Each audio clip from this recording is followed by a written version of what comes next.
So I'm going to teach you how I make ear wires today.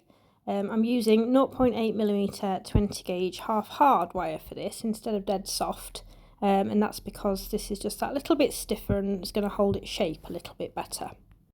So the first thing we do is fold it dead in half, and we're going to squash that end flat. Do this in a few little motions so that it doesn't get all chewed up. And then just try and straighten out the wires next to each other as best they can, because we're going to make the pair together so that they're exactly the same.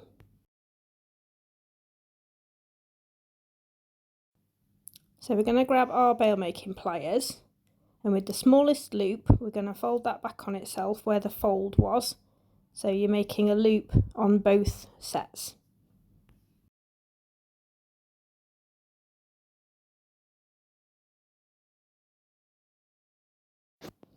Next we're going to use the second largest size. I find this is one of the nicest sizes for ear wires. It's a nice comfortable shape, and you're just going to fold that back on itself into like a fish hook shape.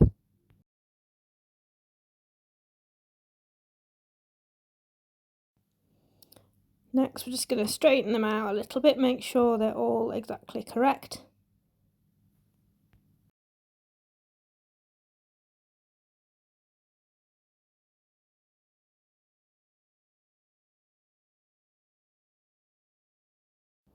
And then we're just going to take our pliers and kind of vaguely where the bottom of that loop starts, we're just going to make a little bend. Not quite 90 degrees, in fact this was a little bit over bent really. So I just adjusted that back slightly. And now we're going to hold them together and we're going to snip off about, I don't know, 6 or 7 mil, maybe a little bit more than that. It basically needs to be enough to go through the hole in your earlobe. So the next step is to use a domed chasing hammer. It's important that it's domed, because if you used a flat hammer it's just going to mark your wire. And basically what we're going to do is we're going to very gently go round the outside to kind of flatten the curves. Now do this on both sides. You have to do it quite carefully so you're not going to mark your wires. And I'm using a steel bench block with a rubber base to try and limit noise for my neighbours.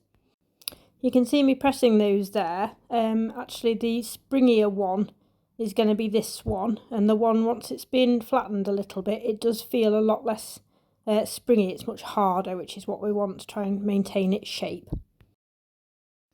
You can see I do slight stroking away motions with the hammer, and that's what helps flare the metal. So one other thing I'd like to mention is that you can actually flatten them out with a plastic or nylon hammer if these are still a little bit bent, which I often find when you've been working with them like this. So give them a good few bashes on either side. Sometimes they don't straighten out, and it actually is when you turn them over that makes the difference, because you're kind of flattening them. So there we have our nice flat ear wires. So the final step of making these is I use what's called a cup burr.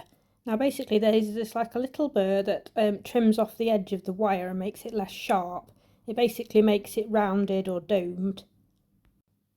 Now these are best used in a Dremel or a multi-tool or a flex shaft, depending on what you have. But if you don't have that, you can just do this by hand. It will just take the edges off. You could also use a nail file perhaps, or a set of needle files to do the same job. I just find the cup burrs that little bit easier. This one isn't as sharp as it could be. It's about ready for replacing. But you can see how it's just vaguely kind of rounding the end, and this just makes a nice professional finish to your ear wire. And hopefully you can see there that the end is slightly rounder than it was when it was just snipped off with the cutters.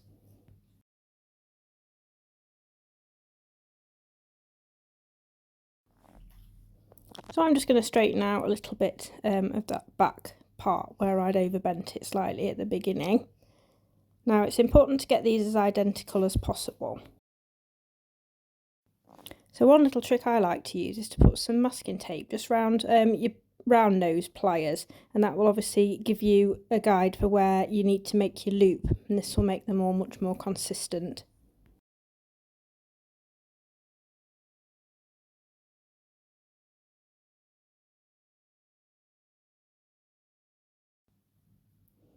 So here's your pair of finished ear wires. Now I would recommend fastening them together at this point, unless you're going to add them to your project, because it's quite important that they stay as a pair.